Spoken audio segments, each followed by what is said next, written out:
All right, everyone, if you could come and find a seat.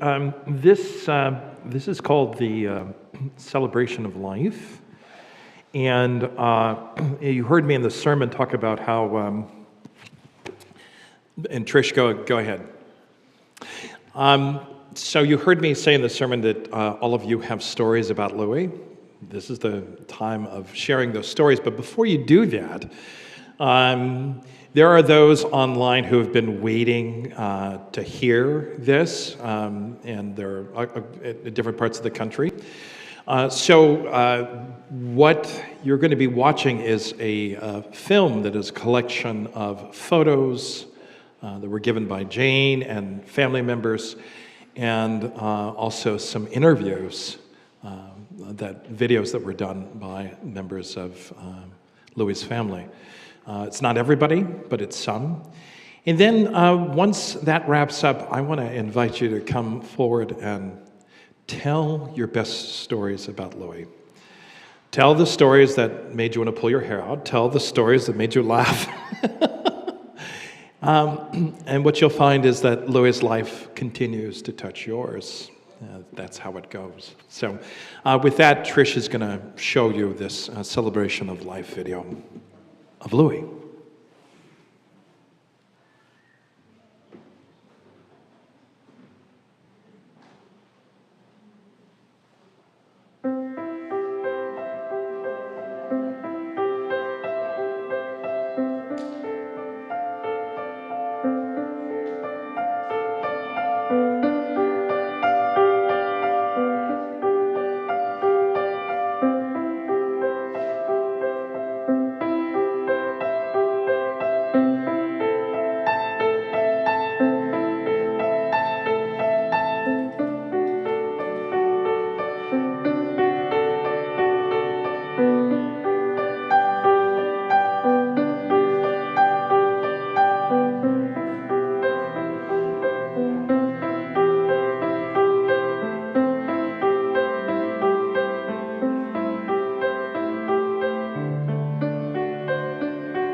Dads are someone to look up to, someone to follow, someone to admire, someone to be proud of, and someone to brag about.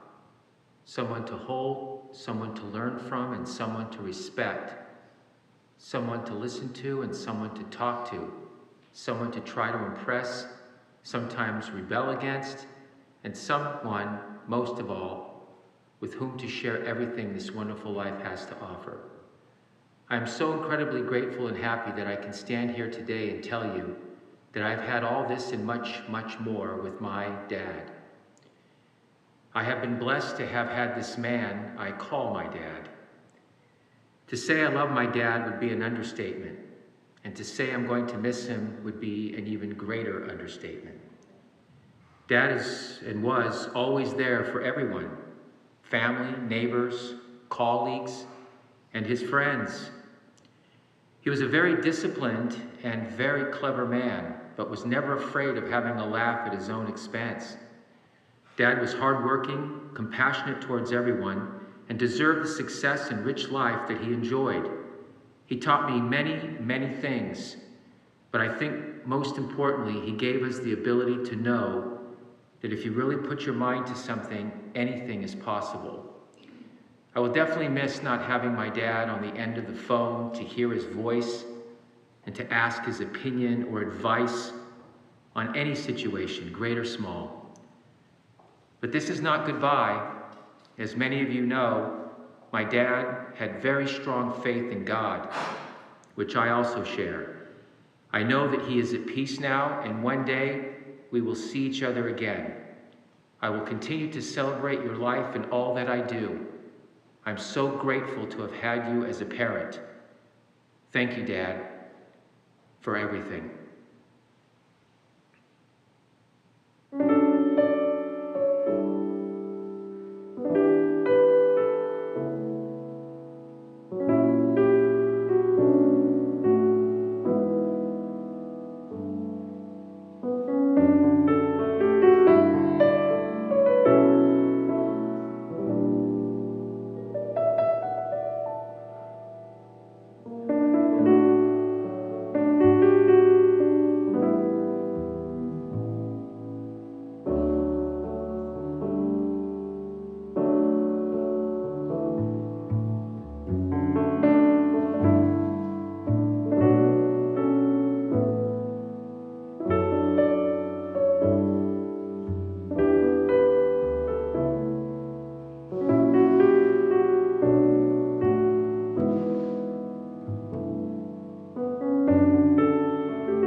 watching this video, then you probably know my dad.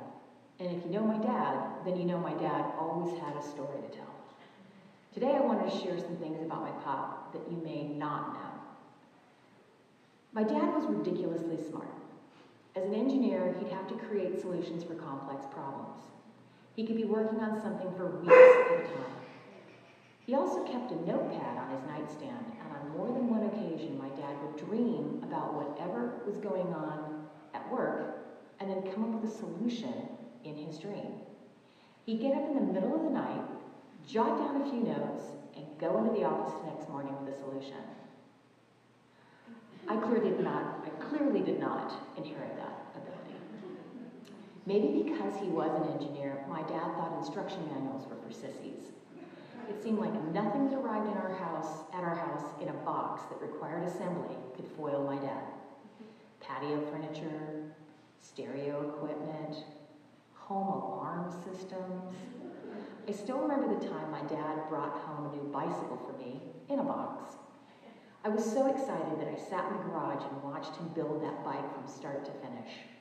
Once it was done, my dad handed it over to me and told me to take it for a spin. As I reached for the bike, I noticed a small pile of nuts and bolts on the floor next to the unopened instruction booklet. I said, "Hey, Pop, what are these for?" My dad looked at the pile, then looked at me and said, "They always send you extra." My pop could also whistle like no one else I've ever met. He could hit a note and hold it. He could whistle any tune, any genre, country, classical, standards, you name it. He used to get up really early on the weekends and start working in the yard or around the house, and he'd be whistling a tune loud enough to keep his kids from sleeping in too late. I mean, what teenager doesn't like a little Tchaikovsky outside their window at 7 a.m. on a Saturday morning, right? And my dad loved this country. He believed that anything was possible in the United States of America. He would watch the Olympics and get misty-eyed every time an American won a gold medal or they played our national anthem. And don't even get me started about Miracle on Ice when the Americans beat the Russians in ice hockey. We were all crying like babies. That little boy that was born in 1935 in the tiny town of Chinatapaza, Hungary, came a long way and had a good life full of lots of jokes. He will be missed. Love you, Pop.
Hi, I'm Diana, and I am one of Jane's sisters.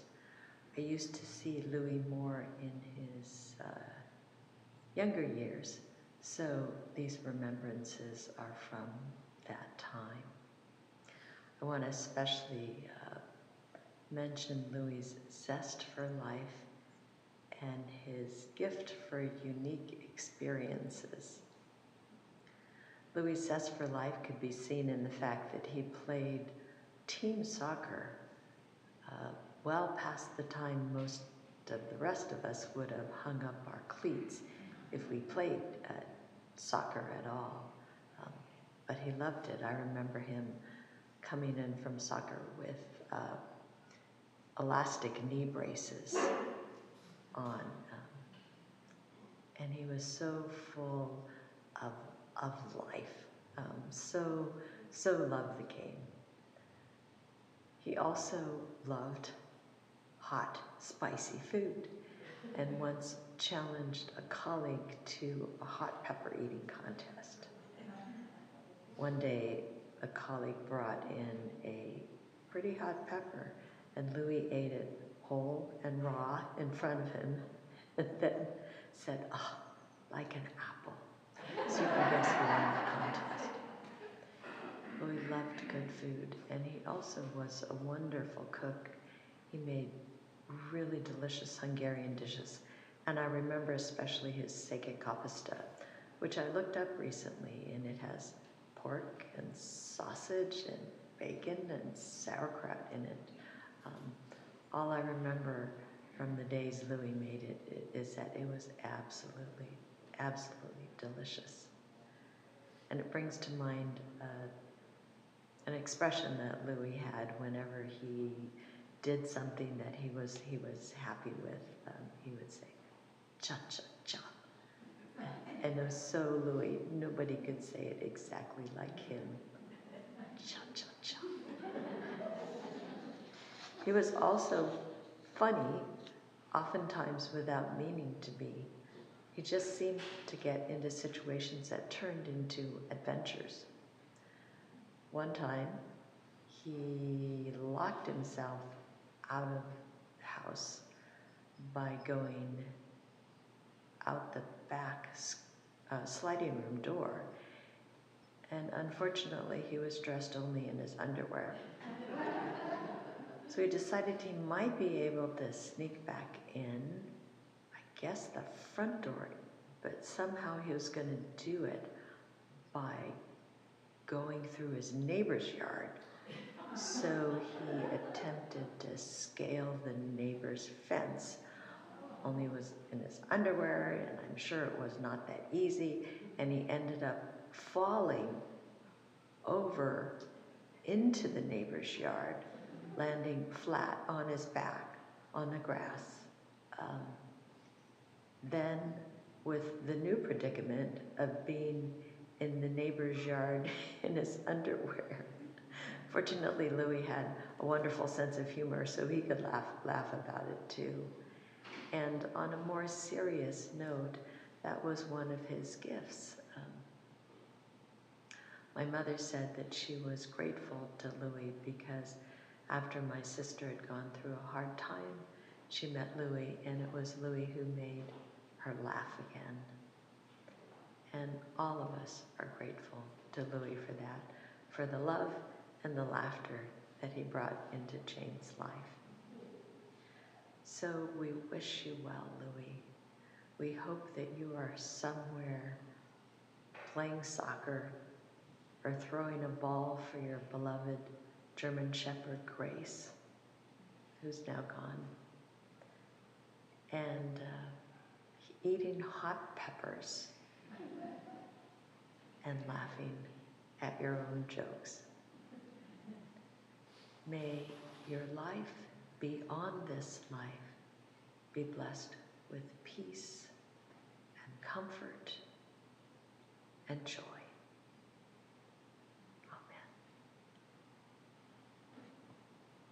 Amen.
Hi, I'm Anne, Jane's sister. This is the story Louis told me. Louis was a master storyteller. He had a passion for life and enjoyed the way life played tricks on people.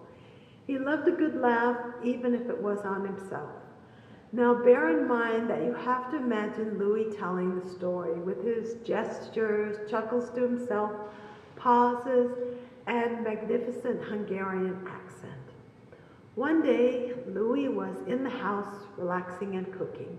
He had corn boiling on the top of the stove. It was a hot summer day and the sun was shining.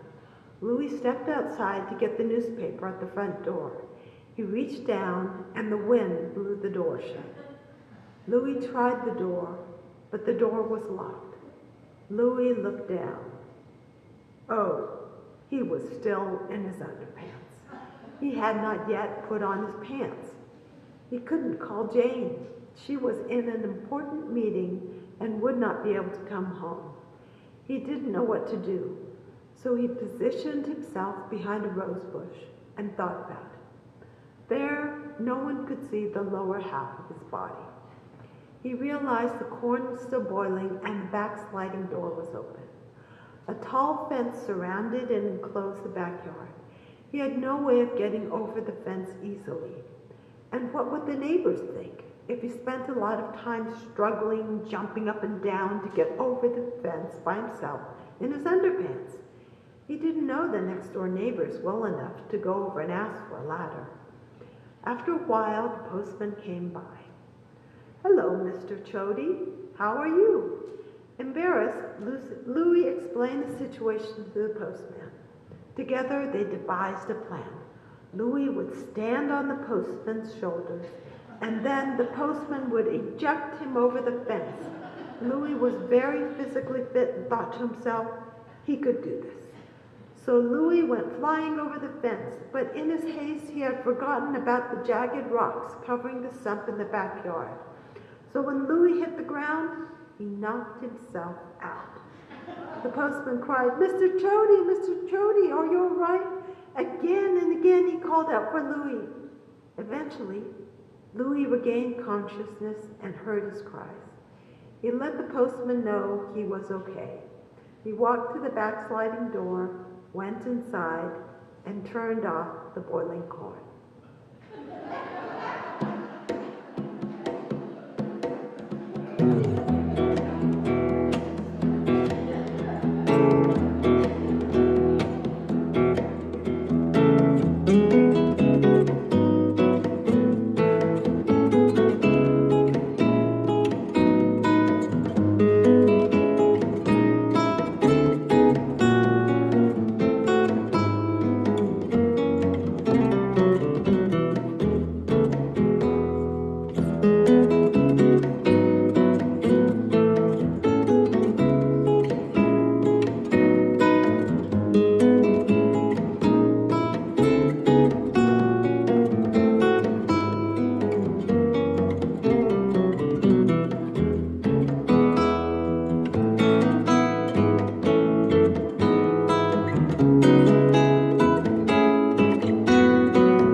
Here's another story about Louis.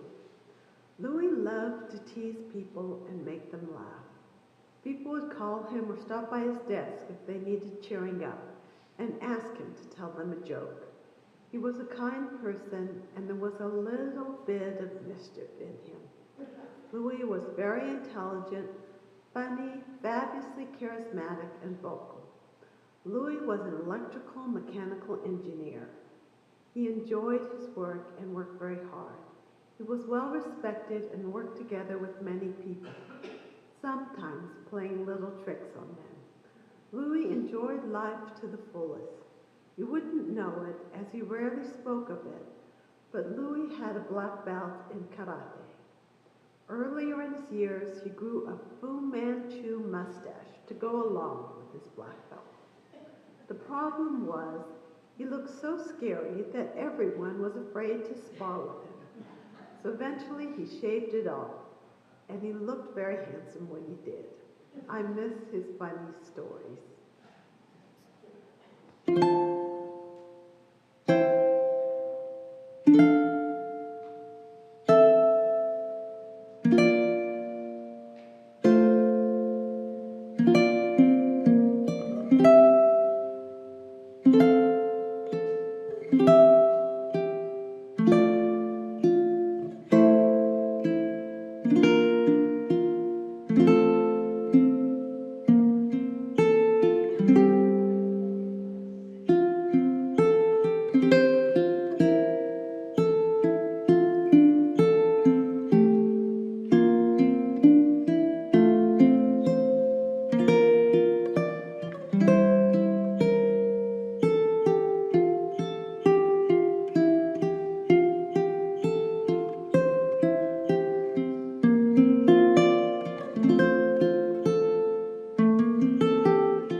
Okay, if you have a story to tell, it would be really helpful if you came up here and spoke in the microphone so that everyone can hear you. And yeah, please come on up and take your mask off when you talk and put it back on when you leave. Thank you.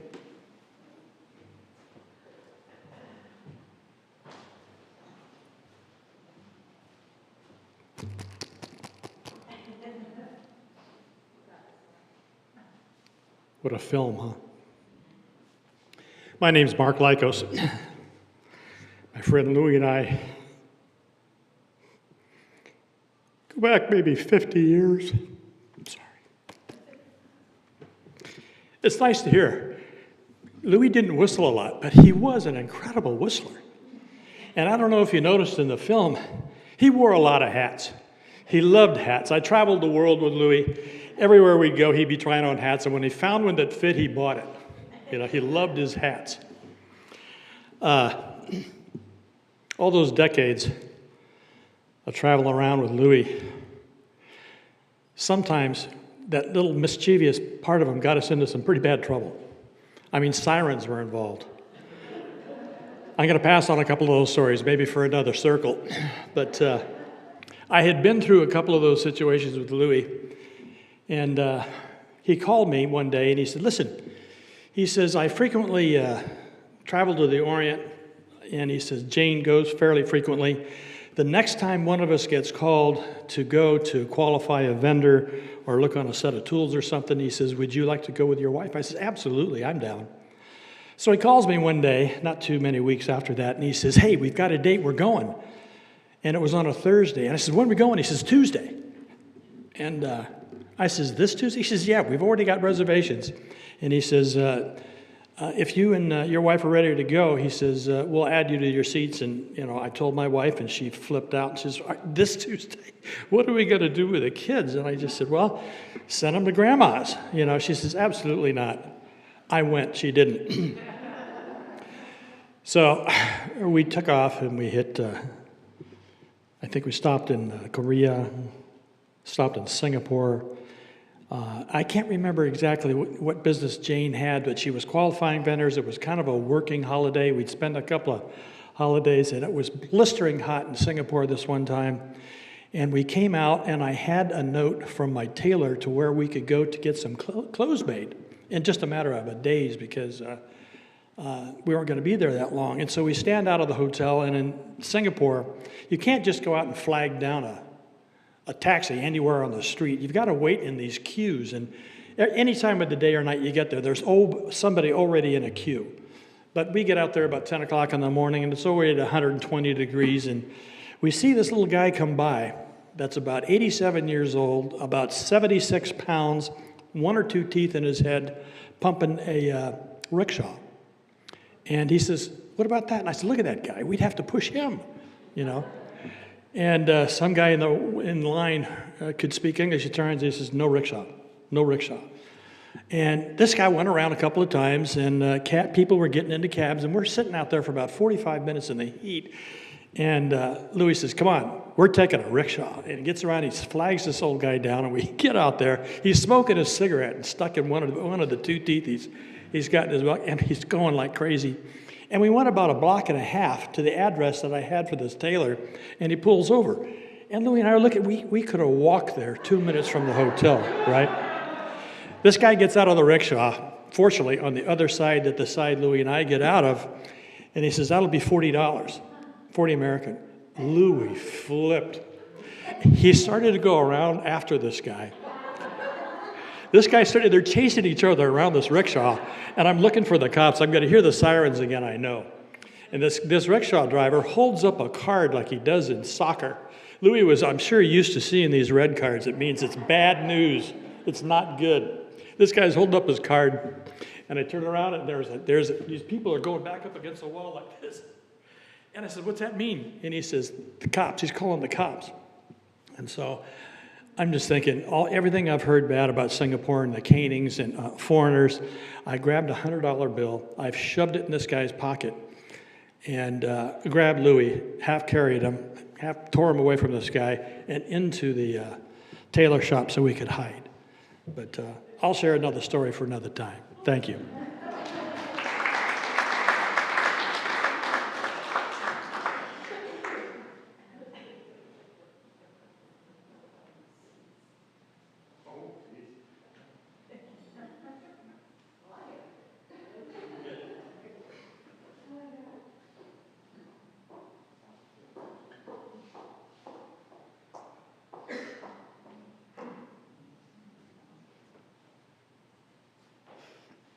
This is hard.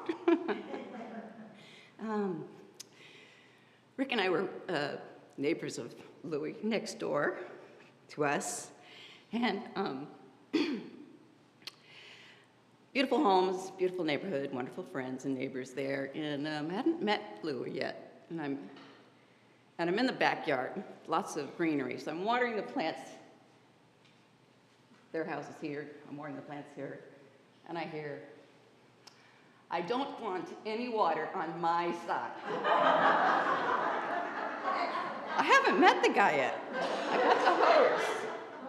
And I'm thinking, I could do this. No, I don't know yet. Let's not do this. Okay, fine. I'm not going to do it. Okay. So that was the first meeting. Then we get to know him a little bit better.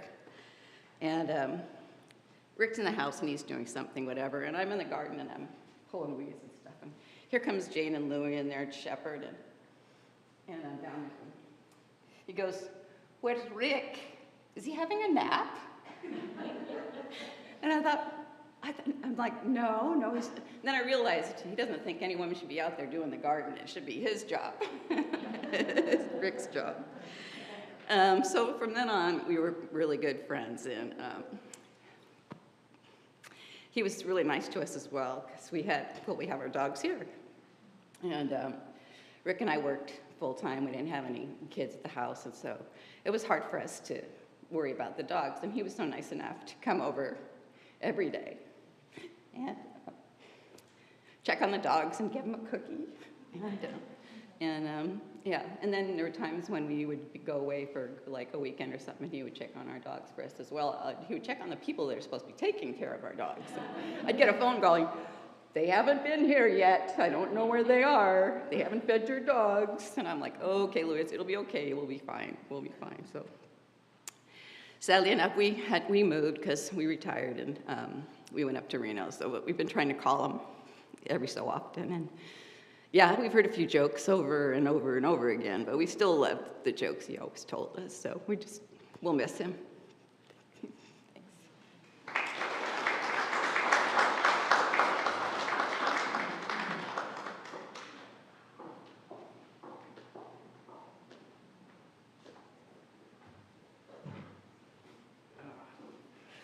Well, I'm the other half of the neighbor. We knew Louis 13 years. It's pretty sad, but, we got to know him, and one of the stories is, I'm not sure if the first year or second year, Jane and Louis invited us over for Thanksgiving, and he's making Hungarian goulash. And so it was really good and tasty, of course, and I had to have a second meal, a second helping. That night, the next day, I almost died because I wasn't used to the sauerkraut. So I told him that story, but 3 days later, he just killed himself laughing. It was so funny. We had quite a kinship. We were both immigrants, and so we had a lot of stories. Louis liked to have a shot once in a while. Maybe more than once, but, we'd get together and have a shot, and he liked his stuff, I liked my stuff, and more stories, of course, and, it was just a good kinship. Other than Jane, sorry, but I probably do him more than anybody other than Jane for 13 years. We saw him almost every day. Mailbox, walking the dogs, back and forth. He'd like to pick on me once in a while, which is fine. We bantered back and forth, and it was a lot of fun.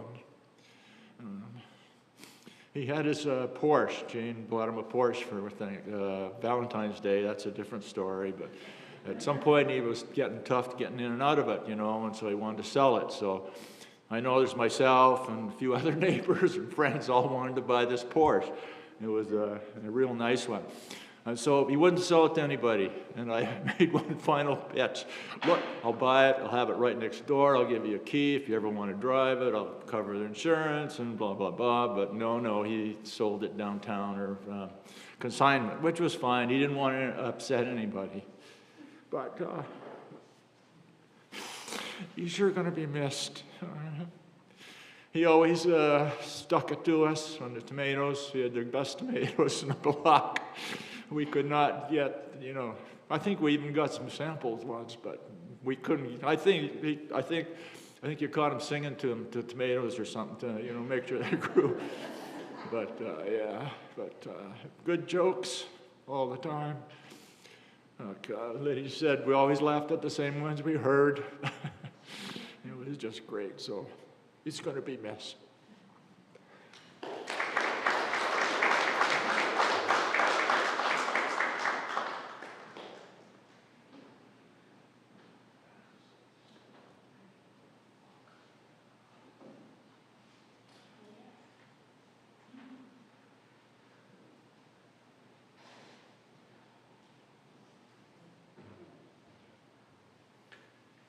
Those are going to be a tough act to follow.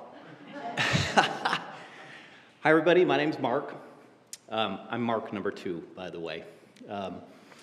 I've known Louis for a long time. In fact, when we moved into our neighborhood 27 years ago, I think he was one of the first people that we met. I think mainly it's because he had to come over and interrogate, were we quality enough people to be in, in his neighborhood, right? And we're still there, so we passed the test somehow. I don't know, maybe thank you, Jane, for kind of giving us a thumbs up. And yeah, tons of stories. I also have a Louis underwear story, but I'm not going to tell that one. I'm going to try and keep it PG, PG here. And as I was listening to these other stories and saw the videos, I started running through, well, what story would I tell that is PG? And there aren't too many of them, but, but I do have one. Louis always loved to have something to joke about and a story to tell about people or his friends or his acquaintances. And you all probably know that Louis had a thing for high-end watches. He loved his expensive Swiss auto watches and had like a collection of them. And he would occasionally bring his latest watch book. There was, like a phone book thick of, sort of like expensive watches. He would share it with me all the time, and we'd talk about watches. And sorry, Jane, if you didn't know this, he spent a lot of money on watches. And I didn't, but I became one of Louis's jokes at some point in time, because I remember we would talk about watches all the time. I took a trip to Chicago, and while I was there, I was just burning time walking through the airport, and I found one of these kiosks that, had watches.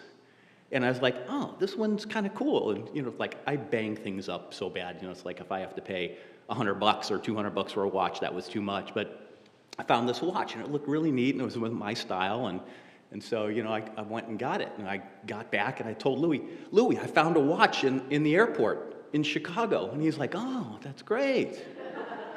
And I was like, yeah, I'm really happy about it. I'll show it to you at some point in time. We kind of let the story, we kind of then went on to something else. We were probably out standing in the driveway having a glass of wine or something like that. But later I realized, he would be talking to somebody else, and he'd be kind of like, yeah, that's like, what's the story here? It's like, well, Mark, I thought you liked watches. You wear a watch that you found in the airport? And I'm like, Louis, I bought it. I actually bought it. I did. He thought, and he was telling everybody, yeah, it's this guy just picked up a watch that he found in the airport, and that's the one that. So anyway, I became the brunt of his jokes for a while there about that one, and we continued to laugh about it for years and years. But at any rate, he was a great guy, loved his stories, loved the jokes that you would hear, 10 times over again, and certainly will miss him.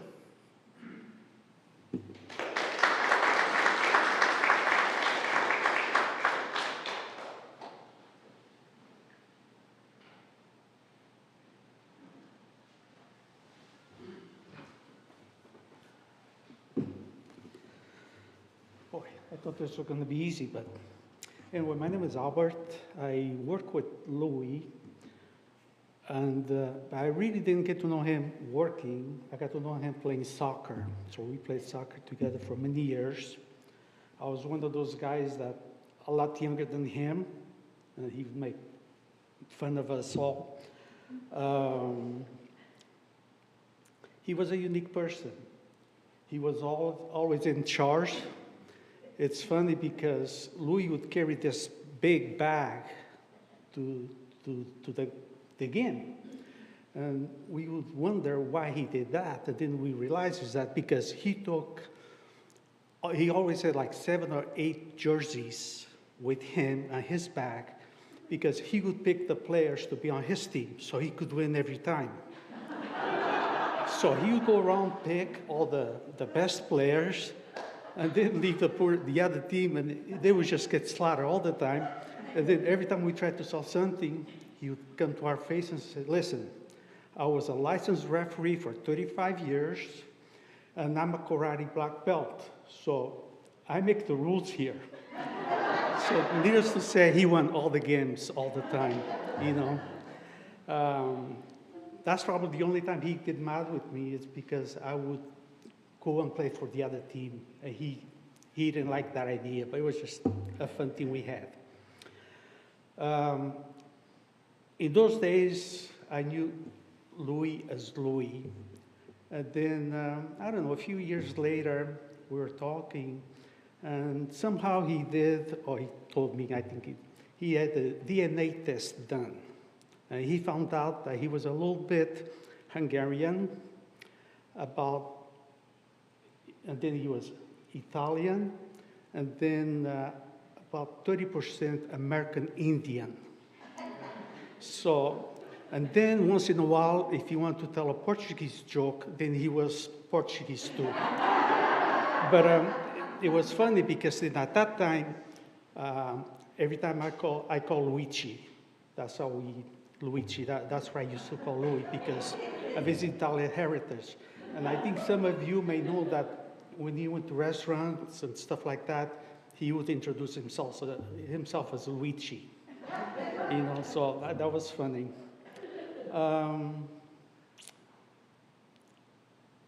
When the epidemic started, then we kind of stopped playing soccer. Maybe a couple of years before, he was having a hard time with the knees playing soccer. So we would meet for lunch maybe once, twice a month. And we had some great times. And one day, and it's been said before, Louis, he knew his wine. So I have a son who sells wine. So one day we were talking about things, and I said, Louis, I'm going to bring a couple different bottles of wine so we can have a little tasting. So I said, I'll bring the sandwiches, I'll pick you up. We went to a park not too far from the house, and I had 3 different types of wine. So we had a great time. We ate, and we sampled the wine, and he was really happy. I went home very happy. And then we were talking on the phone, and he kind of expressed to me that he really enjoyed that a lot, but maybe we should do that anymore because he felt like a homeless. So that was pretty, I mean, yeah, only Louis could pull that off, But yeah, most of the lunches were fun. 80% of the time was just jokes.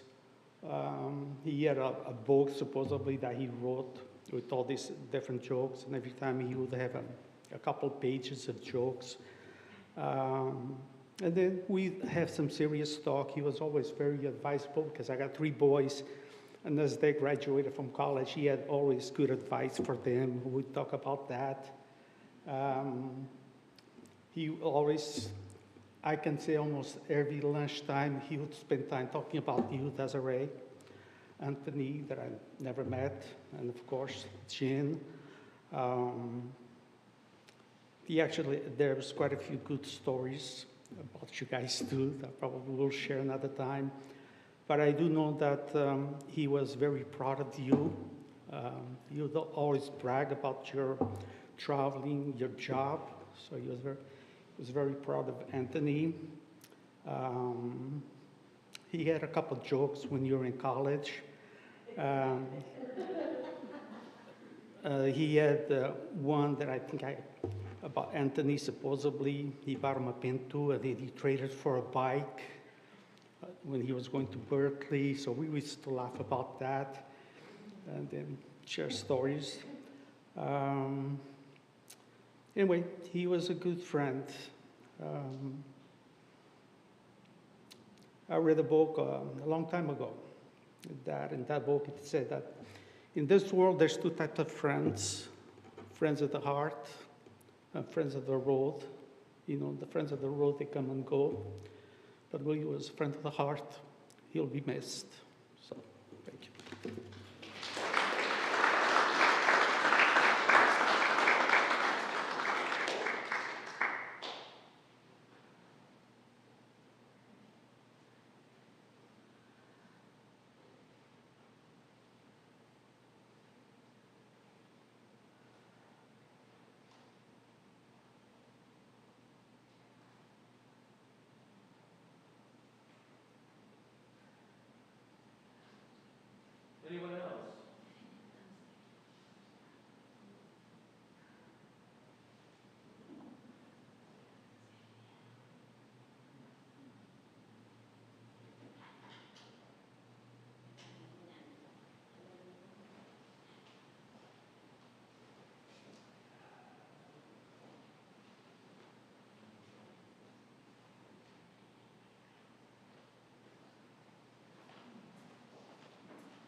All right, well, thank you all. Please continue to tell those stories to each other because there was so much more to Louis's life, the stories you have not heard.